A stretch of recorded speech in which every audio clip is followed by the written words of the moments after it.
démocratique du Congo. Et puis voilà, on va par quel miracle, mauvais miracle. Depuis un certain temps, 3 pays de l'Afrique de l'Ouest sont atteints avec des nombres de morts exponentiels maintenant. L'ONU parle même de 700 morts. C'est un problème, 7000 morts maintenant. L'ONU parle de 7000 morts dans ce dernier chiffre qu'on a eu. Et alors, nous avons voulu essayer d'informer les gens sur cette problématique qui préoccupe l'Afrique, qui inquiète l'Afrique, qui inquiète le monde. Voilà. Et pour faire cela, il fallait trouver parmi les médecins africains celui d'abord qui connaît mieux le problème et qui soit un médecin de proximité. Eh bien, nous avons fait appel au docteur Ndungani Jean-Jacques, qui est un médecin de proximité, un médecin qui est à l'écoute de notre communauté. Il le fait essentiellement au Matongé, depuis qu'il a son doctorat à l'Université libre de Bruxelles depuis les années 2000. Et la ponctualité à laquelle il nous a répondu, ça m'a vraiment fasciné. Et docteur, je vais en profiter pour lui remercier d'être là. J'ai été très content de la ponctualité. Nous avons parmi nous des personnes qui vont certainement nous donner des témoignages émouvants. Je pense à Yusa Liana, qui prépare un doctorat et qui est en contact avec les Libériens. J'ai un ami guinéen, à mon avis, il va rentrer, et qui lui aussi apporte une aide logistique dans sa région qui est la plus atteinte à la République populaire du Guinée. Donc voilà, je ne suis pas le conférencier, je suis pas l'homme, je préfère te passer la parole. Mais seulement, comme il m'a dit tout à l'heure, parce qu'il n'a pas de conférence type scientifique en question, il va intervenir. Et après son intervention, nous allons échanger. Nous allons échanger et nous allons discuter, nous allons écouter des témoignages dont je parle. Et il s'agit d'un dialogue d'interaction. Voilà, je te laisse. Merci beaucoup, Bernard.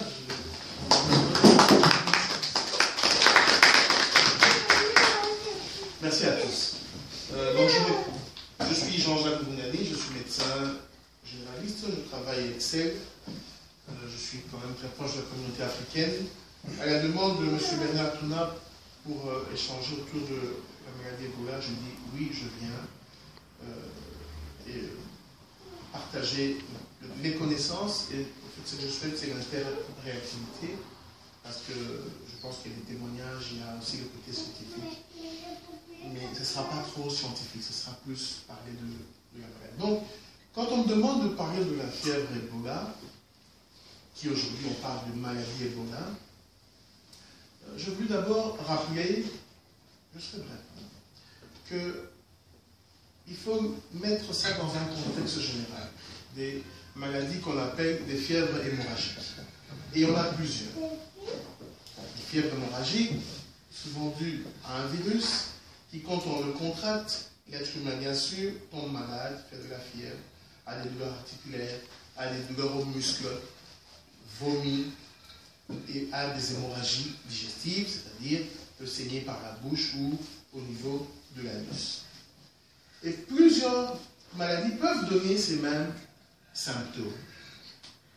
Par souci intellectuel, je vais quand même citer des maladies connues qui peuvent créer le doute. Des fois, quand on parle de fièvre hémorragique, on a entendu dans le passé dengue hémorragique, la fièvre hémorragique d'homme et maladie de forêt de Kwasanour, la fièvre à virus de chikungunya, la fièvre hémorragique de la Crimée au Congo, qui ressemble aussi à la fièvre Ebola, qui était déjà depuis 1944. Il y a aussi la fièvre de la vallée de Rift. C'est une virose qui est originaire des bovidés, et ça c'est plutôt au Kenya. La fièvre jaune, qui aujourd'hui est déjà cantonnée avec un vaccin qui a fait des preuves. Il y a aussi les autres fièvres hémorragiques, je les cite, la fièvre de Lassa, la fièvre hémorragique de Corée, le syndrome pulmonaire d'antavirus, la fièvre hémorragique d'Argentine et la fièvre hémorragique à virus de Marburg qui ressemble très très fort à la fièvre Ebola. Et vous terminez aussi la fièvre hémorragique Ebola. Pourquoi je cite rapidement ces autres fièvres hémorragiques? Comme je dis d'emblée dans mon propos, donc quand on parle des fièvres qui emmènent des saignements, il y a d'autres virus qui ont donné les mêmes symptômes qui existent. Mais pourquoi est-ce que Ebola? Parce que c'est la virulence du virus Ebola qui doit plus nous concerner du fait de taux de mortalité. Donc, on parle de 50 à 90% des personnes atteintes qui décèdent et dans un temps court de 6 à 10 jours. C'est pour ça que nous sommes ici pour éclairer l'opinion sur la fièvre hémorragique Ebola.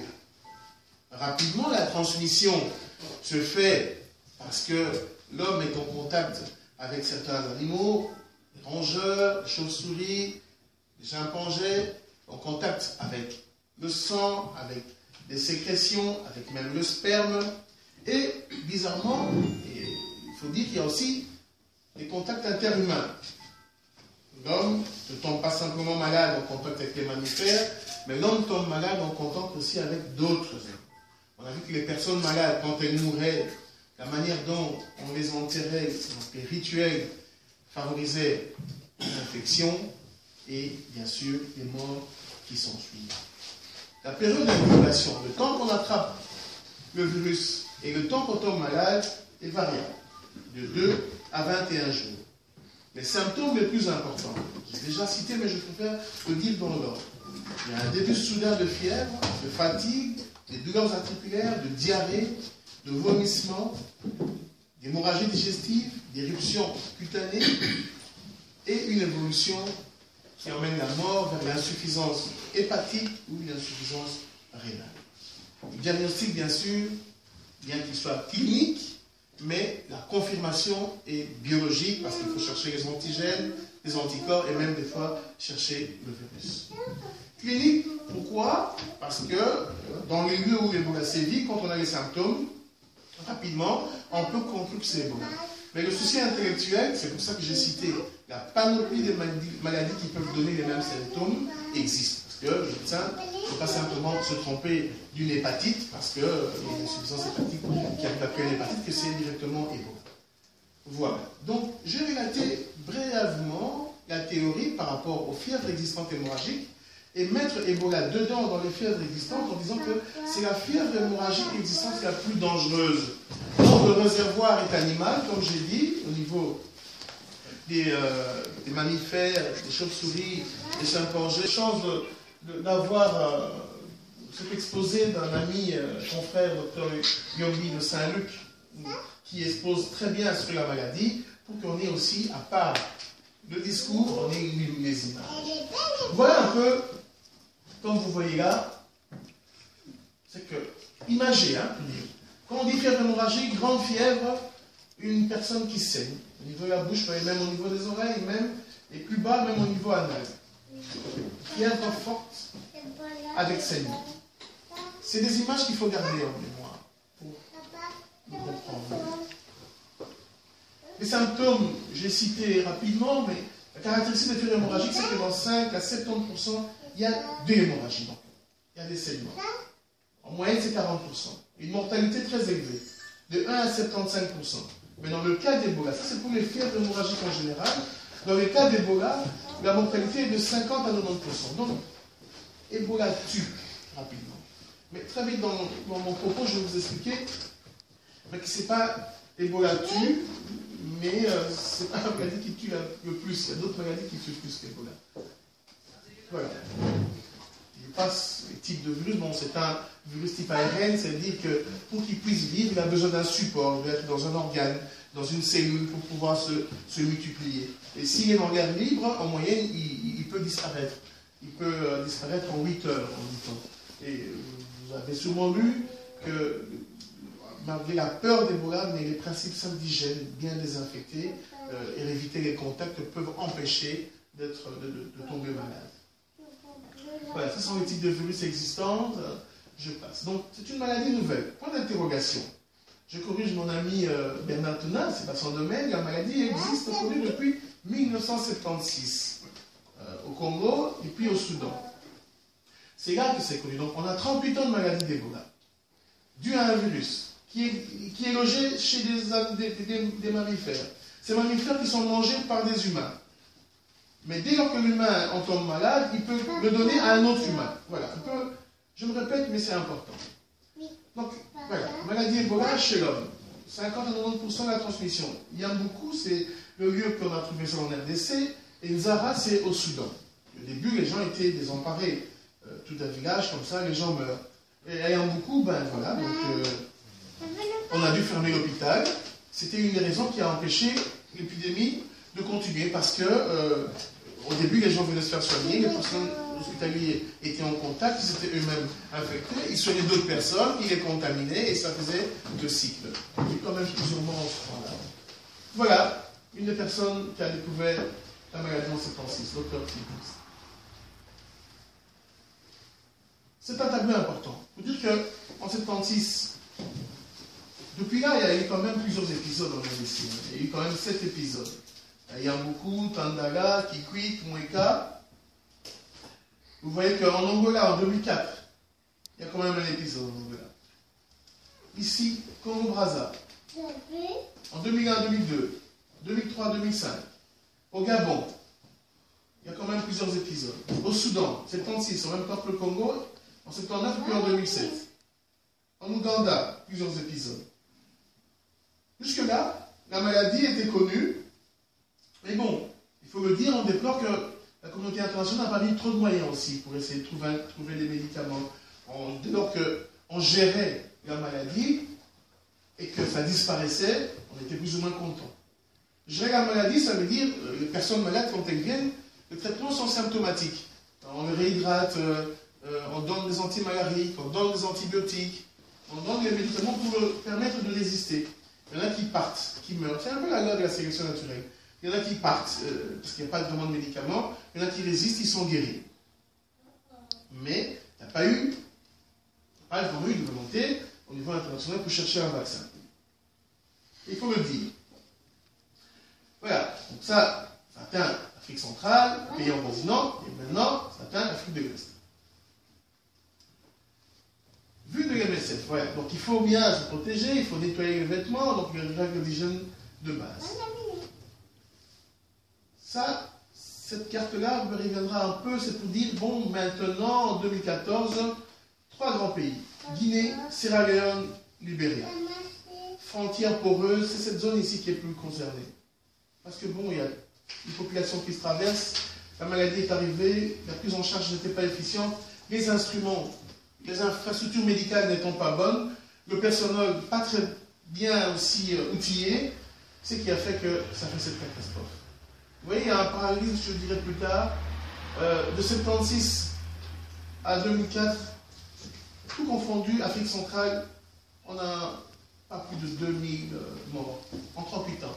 Mais en une année et demie, dans cette région, on a 6 000 morts. 7 000 morts sur 17 000, 7 000 morts sur 16 000 cas. C'est pas normal. Et les choses, l'homme a été en contact avec les mammifères, l'homme n'a pas su se protéger, et voilà. Il y a les mesures minimales de désinfection, de prise en charge n'ont pas été assurées, la transmission s'est faite, avec les conséquences désastreuses. Voilà, ça c'est quand maintenant la maladie est devenue catastrophique, on a commencé à, au minimum ici, quelqu'un avec des gants.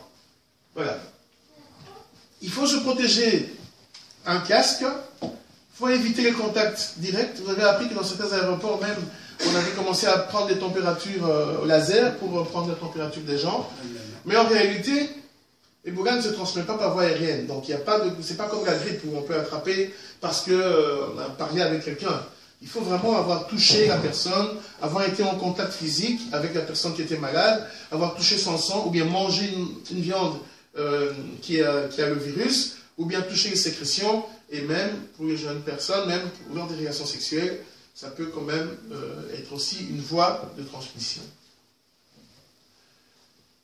Donc, flambée d'Ebola, ça se transforme en épidémie, transfrontalière hors contrôle, on n'a pas pu le contrôler, ça devient une crise sanitaire, crise économique, crise humanitaire. Et moi, j'ai tendance à dire, ça devient une crise, on en parle parce que ça atteint la communauté internationale. parce qu'il y a des cas en Espagne, parce qu'il y a des cas aux États-Unis, il y a une crainte.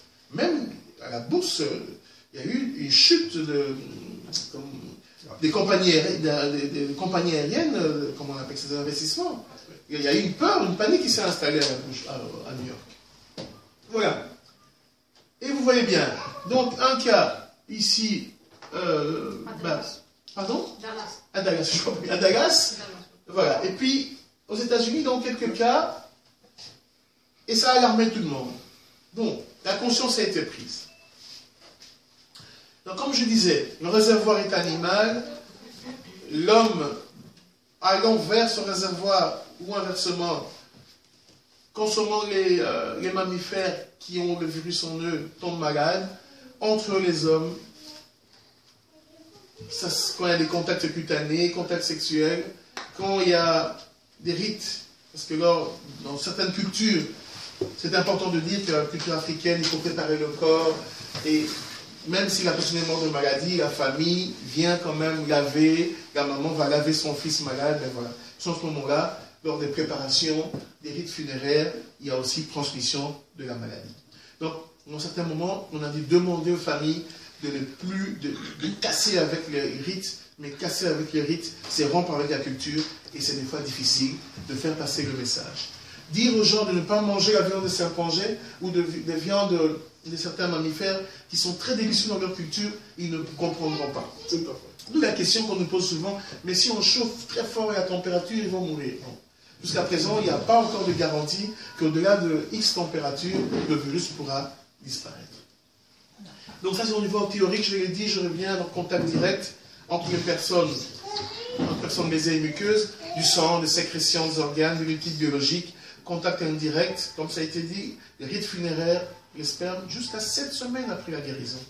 Ça peut encore être transmis.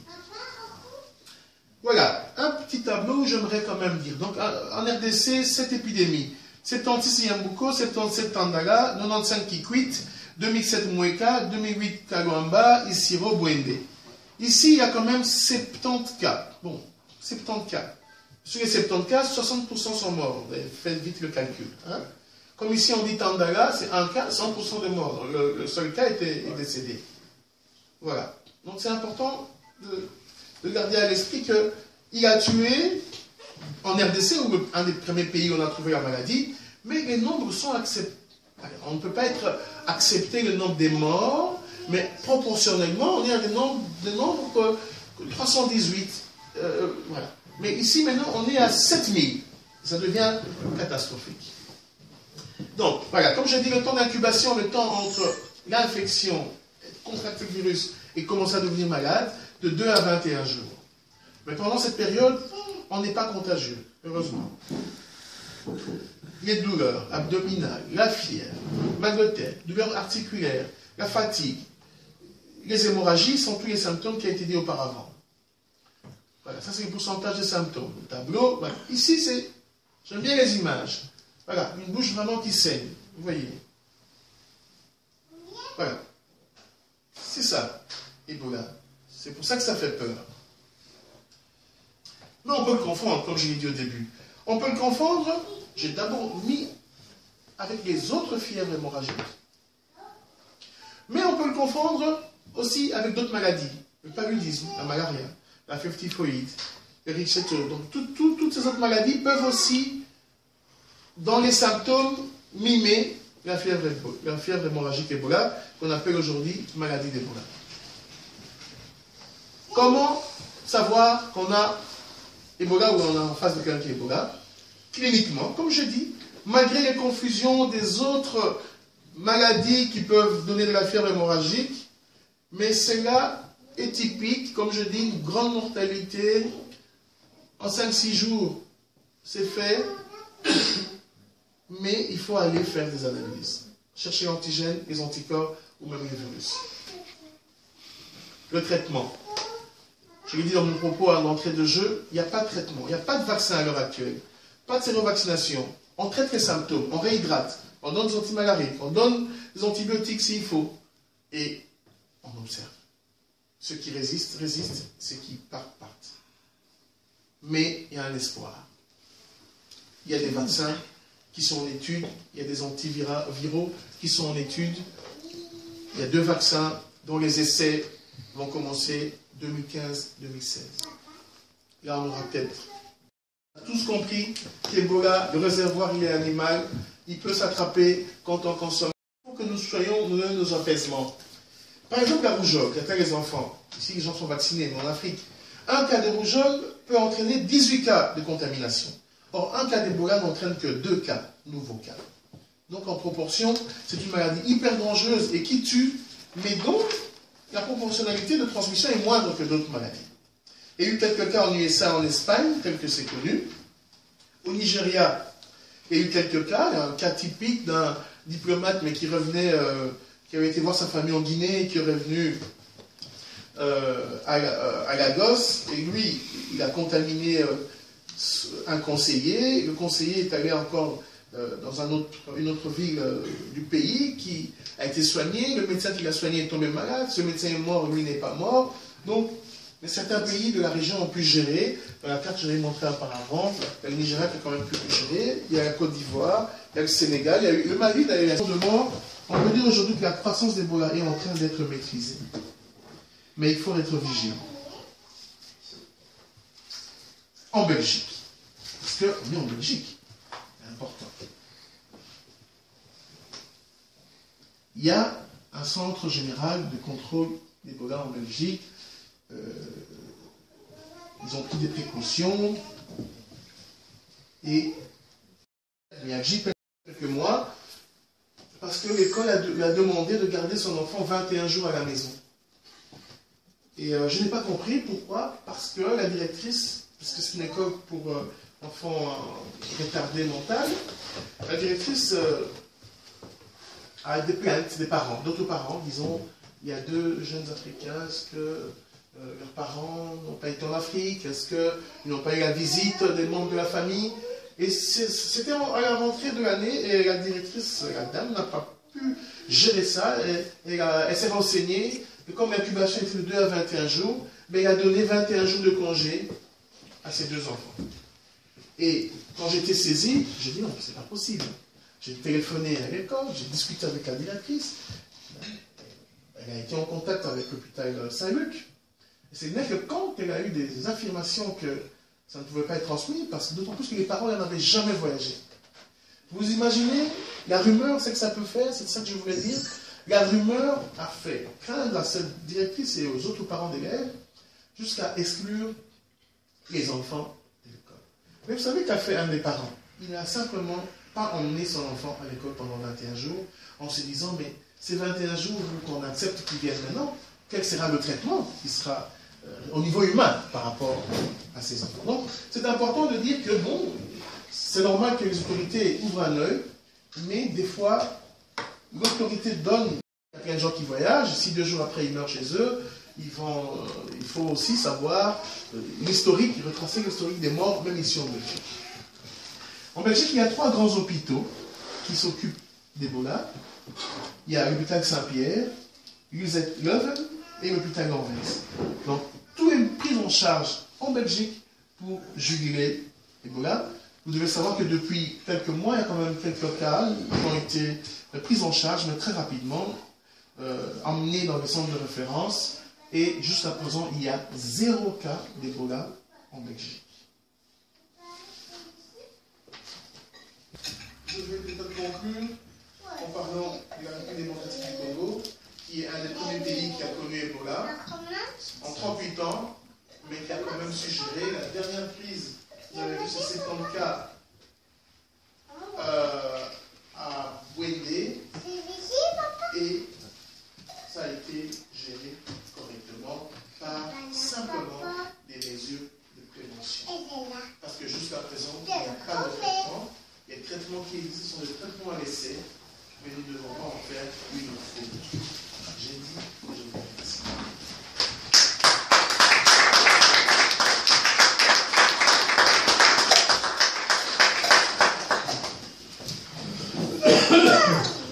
Eh bien, merci pour le taux d'écoute d'abord. Merci, docteur du méthodologie. Tout à l'heure, on avait parlé. Là, on a fait oui. Ce n'est pas tellement une conférence scientifique. l'autre on voulait faire un cercle, une loupe et tout ça, mais quand moi je viens l'exposer, fouiller, illustrer, argumenter, vraiment quelque chose de très simple. J'étais vraiment. En tout cas, nous allons lancer, comme je disais, d'ailleurs, sur Pacte de l'éducation, nous avons mis rencontre, information c'est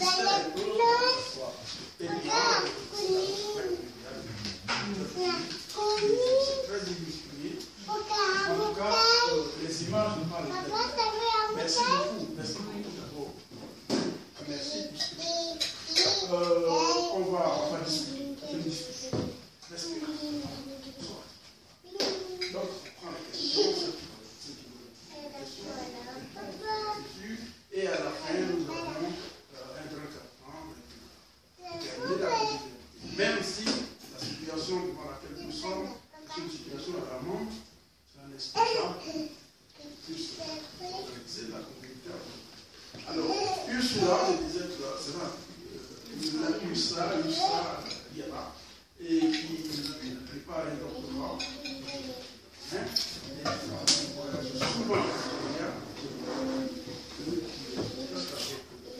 communauté libérienne, comme cette communauté anglophone essentiellement, même si on les invite, donc peut-être, vous ne savez pas encore que l'investissement, bon, ils allaient signer, mais voilà. Donc je lance l'échange, les questions et réponses. Il y a aussi des interventions. Non, je vais vous parler un petit peu. Oui.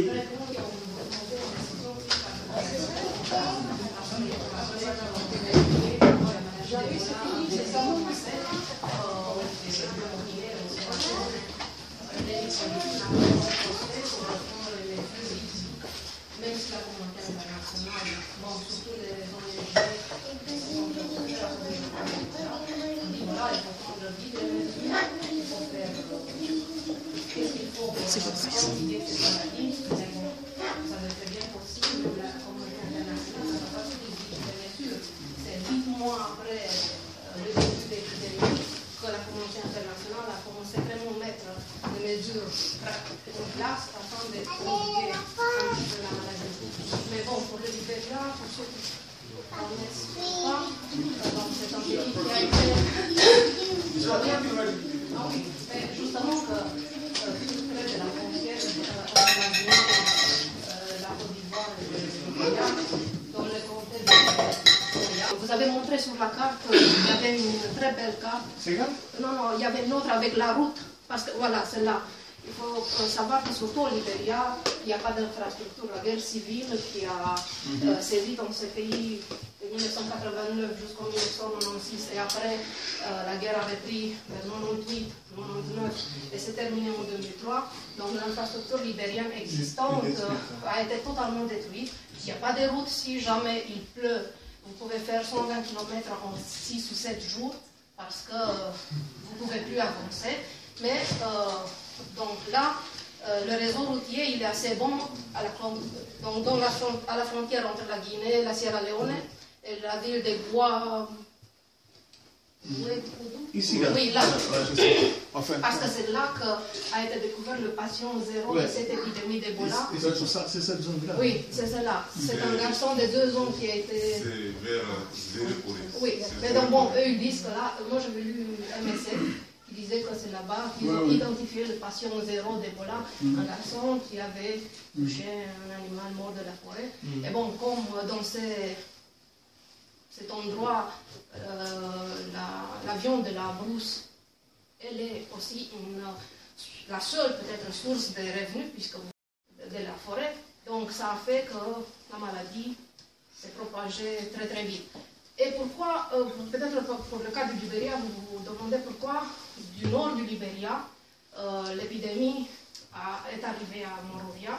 Donc à Monrovia, il y a 1,6 million d'habitants sur 4,3 du pays.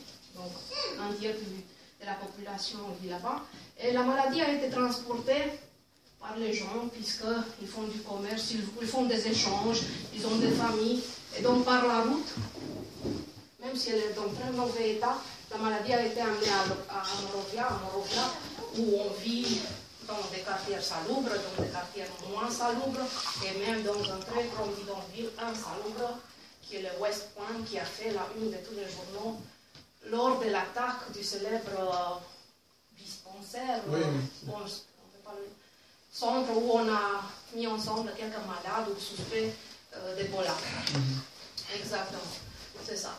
Et bon, la prise en charge a été très très lente, très tardive. Et après, bon, il y a les facteurs culturels qui ont eu une très grande influence sur la propagation d'Ebola. Il y a les facteurs culturels que vous avez très bien mis au point, vous avez évoqué. Donc, et surtout le rite d'enterrement au Libéria, c'était impossible. Les gens s'opposaient à que les masqués, comme ils disent, prennent leur personne et que, bon, ils disaient qu'on les enterre sans dignité. Et bon, déjà, au Libéria, ils ont brûlé, dans la première phase, ils ont brûlé les corps. Et justement, culturellement, dans l'idée des gens, si on a fait des bonnes choses, on reste, on va au paradis. Mais déjà, on nous brûle, c'est-à-dire qu'on va directement à l'enfer. Alors ça a causé tellement de problèmes sur le terrain avec les travailleurs de la santé qui étaient attaqués, qui ne pouvaient pas faire leur travail, et les gens qui ne voulaient pas donner leur mort. Donc c'est cet aspect culturel-là. Après, il y avait tout un folklore que l'Ebola est une maladie qui a été inventée par le gouvernement afin que celui-là s'en va. Avec de ne pas manger une viande en leur disant que cette viande est probablement contaminée. Ils vont répondre, comme madame l'a dit clairement. Exactement, mais ils vont répondre, mes ancêtres, ils ont mangé cette viande et ils ne sont pas morts. Comment ça se fait qu'aujourd'hui, c'est clair que c'est une maladie que les Blancs ont ramenée chez nous pour qu'ils s'emparent de nos terres, ou bien c'est le gouvernement qui a fait inventer cette maladie afin de toucher de l'argent. Même il y avait une forte contestation étatique à cause du fait que la communauté internationale a donné tout au début 5 millions de dollars. Et les gens de la rue au Libéria, bon, qui sont un peu en colère contre la présidente actuelle du Libéria, disaient « cet argent, de nouveau, vous avez volé, vous avez rien fait avec cet argent, donc c'est toujours les riches qui en profitent et les pauvres, ils peuvent crever. » Donc, pour revenir au début, je peux vous dire que les infrastructures sanitaires au Libéria sont aussi très, très vétustes. Le seul hôpital universitaire de Monrovia, JFK Kennedy, donc c'est, je ne sais pas, je ne peux pas vous donner un exemple pour vous dire comment c'est. Mais bon, les gens, ils ont fait qu'est-ce qu'ils ont pu, et le personnel sanitaire, docteurs, infirmières, ou bien les gens qui ont été associés ont été les premières victimes. Donc déjà, le système sanitaire était très, très affaibli. Des investissements n'ont pas été réalisés dans ces pays où, vous savez très bien, il y a la corruption et d'autres problèmes. Donc, en plus, son personnel meurt, il n'y a pas d'autres qui viennent pour les remplacer. Parce qu'il faut savoir que dans les premiers mois, quand l'épidémie d'Ebola a débuté, il y avait beaucoup de gens qui se sont proposés volontaires d'y aller. Et au fur et à mesure que l'épidémie devenait presque une pandémie, les gens ont refusé. Et après, même ceux qui sont sur place, ils ne peuvent plus rester, je crois qu'il y a 1 ou 2 mois maximum. Par après, ils les répatrient parce qu'ils disent qu'il y a chez eux des séquelles psychologiques et la fatigue, due aussi du fait que bon, ces combinaisons sont lourds. Et c'est très chaud. Très chaud. Et bon, les Blancs, surtout, ne sont pas habitués à travailler. Et en plus, il ne faut pas oublier que la mise en place d'un centre de soins est très coûteux et il est très strict aussi. Donc, il y a toute une procédure. Ce n'est pas que tu pratiques ton acte médical, mais par après, tu dois emmagasiner dans ta tête tout un processus. Tu ne dois pas... Et à un moment donné, certains hôpitaux ont refusé des malades. Ah oui, oh, ben, ça c'est récurrent. Refusé des malades parce que le dispositif ne pouvait pas prendre en plus. Et par rapport au culturel, je voulais ajouter que, par exemple, dans certains coins en Afrique où les malades, à part aller à l'hôpital, ils doivent prier avec des pasteurs. Et ils ne prient pas seuls, ils prient avec des gens autour. qu'ils imposent des mains sur la personne malade pour le guérir spirituellement. Et c'est aussi des failles qui ont permis la propagation. Ah oui, justement. Et moi, je me rappelle, tout au début, MSF, qui est la plus présente, donc c'est elle qui a pris en main au Libéria plutôt.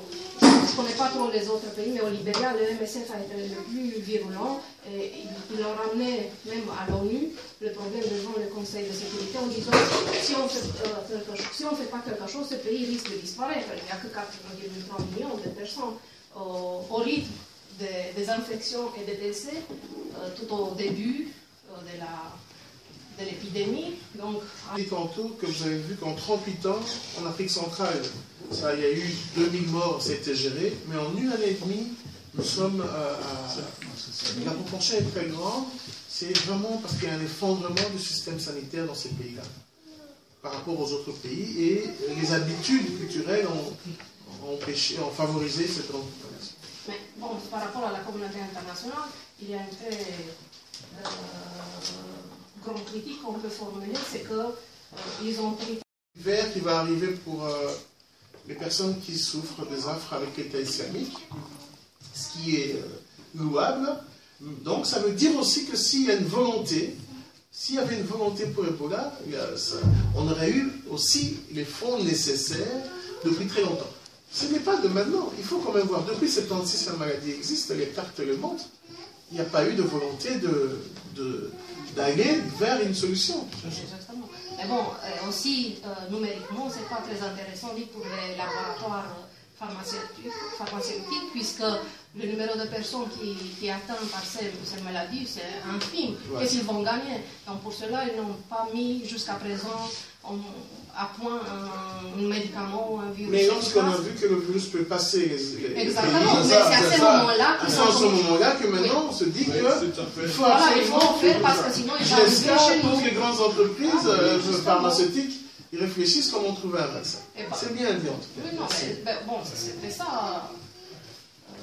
Merci beaucoup. Et après, malheureusement, l'isolation internationale de ces pays, parce qu'il faut savoir qu'aujourd'hui à Morovia, il n'y a que Air Maroc ensemble avec SN Airlines qui vont en vol, parce que toutes les autres compagnies ont annulé tous les vols vers Morovia et cette communauté.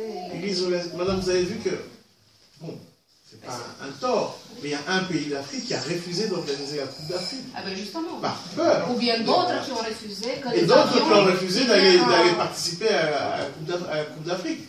Par peur d'Ebola. Donc, il y a eu une mauvaise campagne par rapport à ça. Qui certes a des raisons, parce que 6 000 morts, 7 000 morts, c'est beaucoup. Oui, mais bon, si on connaît les victimes de malaria... J'ai dit tantôt dans mon propos, il n'y a pas de comparaison. Oui, alors... Si vous avez d'autres questions?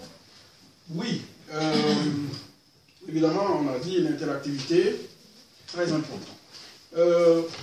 Docteur, ce que tu as dit tout à l'heure, c'est très important.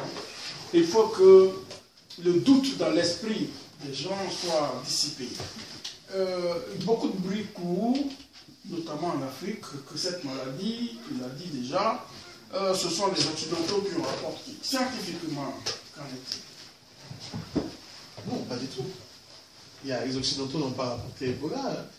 J'ai eu le temps de parler des autres maladies similaires qui remontent vers les années 41. Donc, ce sont des virus existants, mais qui ont comme réservoir des mammifères ou des fois des moustiques. Et quand il y a des contacts maintenant avec l'humain, l'homme en tombe malade. C'est comme l'homme tombe malade qu'on voit les symptômes, on fait des prélèvements, on fait des recherches, et on trouve le type de virus. C'est un virus, bon, je ne vais pas les détails, un virus ARN, un virus ADN. Voilà. Donc, ce n'est pas, je ne peux pas confirmer qu'on est venu implanter une maladie pour essayer d'attaquer le peuple africain. Non, ça c'est une contre-vérité. Ok. Une dernière question, je laisse la salle s'exprimer. Mais, je ne peux pas parler de moi. Moi, j'ai vécu dans les villages, dans les forêts noires, les plus nombreux fils d'Afrique. En tout cas, le rat. Allez, toutes les viandes de brousse, la gazelle, on a les rongeurs, tout. On a tout mangé. Alors, comment expliquer que maintenant, on dit que c'est la viande de brousse qui fait... Est-ce que À l'époque, ces viandes n'étaient pas peintes. Comment est-ce possible que c'est maintenant que cela arrive? Parce que je pose la question parce qu'à Abidjan, on a des restaurants comme dans tous les pays africains. Des restaurants en plein air, on appelle ça les maquis. Il y a une dame qui tient le plus grand maquis d'Abidjan, la capitale de Côte d'Ivoire. Quand elle a entendu parler d'Ebola, elle dit « on va gâter mon marché ici ». Elle a commencé à crier partout « nous, les singes, on bouffe ». Vous voyez, c'est ça. Donc, c'est très difficile que la population admette ça. Mais moi, ma question est de savoir, mais comment est-ce possible que depuis le Congo en 96 et en 76, jusque maintenant, on n'a pas entendu et que c'est vraiment en 2014 qu'on a centré là-dessus? Ouais, c'est une très très bonne question parce que même les spécialistes ne sont pas d'accord sur une réponse claire à donner. À un moment donné, un virus peut devenir virulent, ceux qui peuvent donner d'autres explications sont les bienvenus. Je vous dis simplement, on a le fléau de virus de VIH, mais depuis des années, les gens se sont approuvés sans souci. Et à un moment donné, on a découvert je ne suis pas spécialiste en la matière pour dire réellement que pourquoi ça a commencé à un tel moment, mais nous constatons, nous cliniciens, que en tel moment de l'histoire, en RDC et au Soudan, en 1976, on a vu des gens présentant des symptômes similaires. Et ces symptômes-là amenaient rapidement à la mort en quelques jours et avec 90% de chances de tuer. Quand on allait étudier d'air, au début on allait étudier pour avoir la confirmation, c'était à Atlanta. Donc, le diagnostic de confirmation se faisait à 1000 lieues des lieux où les gens étaient malades. Là où les gens sont malades, le médecin pose simplement un diagnostic clinique. Maintenant, en Guinée, 38 ans après, on voit les mêmes symptômes qui réapparaissent. Et quand on va étudier le sang, on trouve le virus similaire à ce qui était avant. Donc, on fait le rapprochement. Voilà. Donc, il y a des choses qui vont s'éclaircir. La science fait son travail. Nous, vous et moi, sommes à l'attente des éclaircissements. Ok. Des questions? Oui. J'ai une question. Tout ce que vous avez dit, c'est vraiment... J'avais déjà lu plein d'articles sur les maladies, sur les épidémies. Mais là, ce que je vois, c'est qu'il y a un manque d'informations. Donc là, je pose la question... Non, il n'a pas été informé, mais au fur et à mesure, ils se sont mis en place des campagnes de prévention d'Ebola. Il y a toutes sortes de panneaux publicitaires, disons, des peintures qui disent voilà, il faut se protéger, ils montraient les symptômes. Donc, ils disaient si jamais vous faites ça, il faut aller chercher un médecin. Mais il y a aussi l'aspect culturel qui fait que les gens ne croient pas. Après, bon, au Libéria, il y a la croyance qu'on ne croit pas. On ne se fie pas trop au gouvernement, qui sont toujours des voleurs, qui ont détruit le pays. Alors chaque message du gouvernement qui vient, il est interprété différemment. Et par exemple, George Weah, les hommes peut-être ça, c'est un très grand footballeur africain, le seul qui avait gagné le ballon d'or. Il a été candidat à la présidence du Libéria en 2005. Et par après, donc, il est devenu ambassadeur de la paix pour la République. En fait, l'ambassadeur de la paix, ça veut dire conciliateur, parce que bon, au Libéria, après la guerre civile, il y a toujours des anciens rancunes qui sont encore présents dans l'espace public. Il y a pas mal d'ex-guerriers qui sont non membres du Parlement ou bien de la classe politique.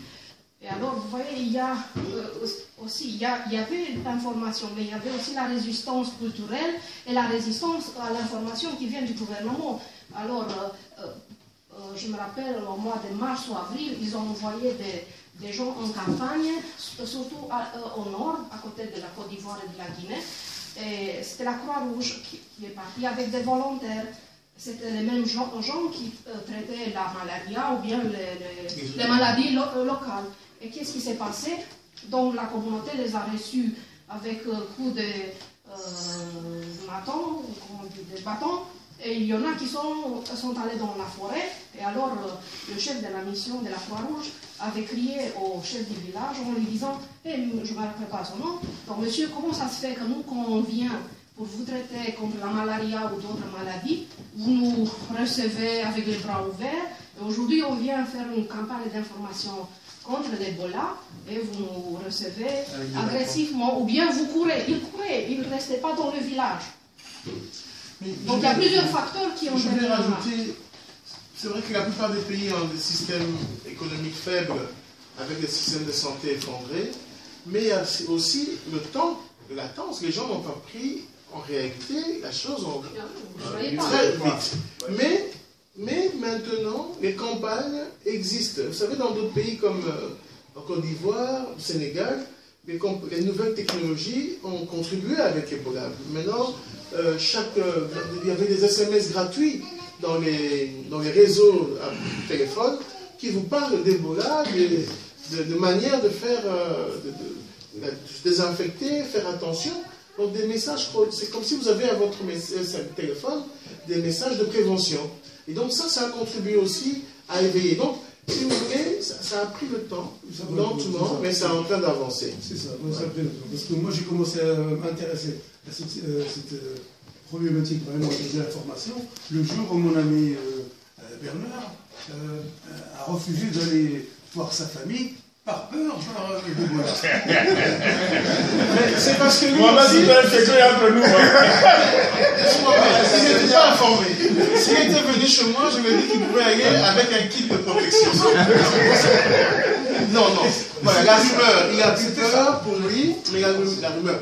C'est-à-dire que si vous n'êtes pas en contact direct avec quelqu'un qui a cette maladie, vous ne l'aurez pas. C'est pas la grippe où on peut attraper, mais c'est vous avez que mettre à distance. Mais le problème, c'est que c'est tellement problématique. C'est devenu vraiment une obsession. Et certains pays, carrément, ils ferment leurs frontières. Et ils refusent d'envoyer des avions dans certains pays. Je viens vous donner l'exemple d'un enfant qui a failli se faire exploser. Oui, ça aussi. Je vous dis que vous avez entendu à la presse que toutes les personnes qui arrivaient, qui étaient un peu fiévreuses venant d'Afrique, étaient directement prises en charge.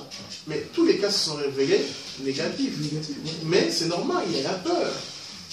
Mais un pays qui refuse d'organiser des festivités, ça c'est trop. Ça vient vraiment de... C'est un de nos pays africains, on ne va pas le citer, mais... C'est en obsession. Comment ça mais non, mais attends, c'est pas malade par hasard. Ils ne se sont pas intéressés combien de Libériens, de Sierra Leone et des Guinéens vont aller au Maroc pour voir les matchs. Parce que il y en a beaucoup qui vont aller.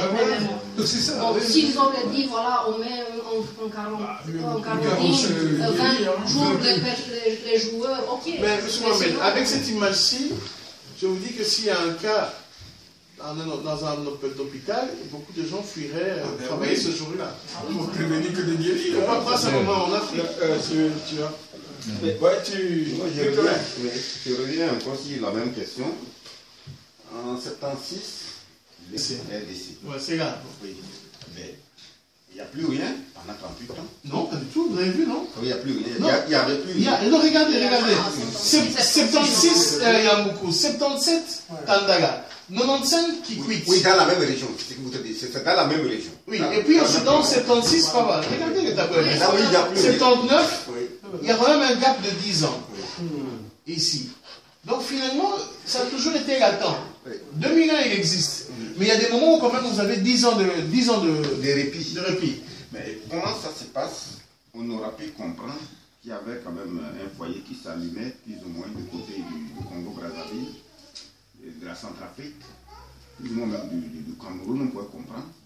Brusquement, d'un cas, on va me parler encore maintenant. Non, le transport des gens, la Non, vous pouvez nous parler des singes ou bien qu'on appelle en allemand un enfant à manger.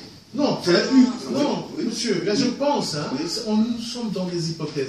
Votre question a sa place, parce que ma réponse ne sera jamais complète. Vous comprenez? Oui. Mais je vais quand même essayer de dire ceci, c'est qu'on suppose que quand il y a baisse, il y a des gens qui peuvent être contaminés, vous avez suivi dans le propos, et s'en sortir soi-même et ne jamais mourir. Non.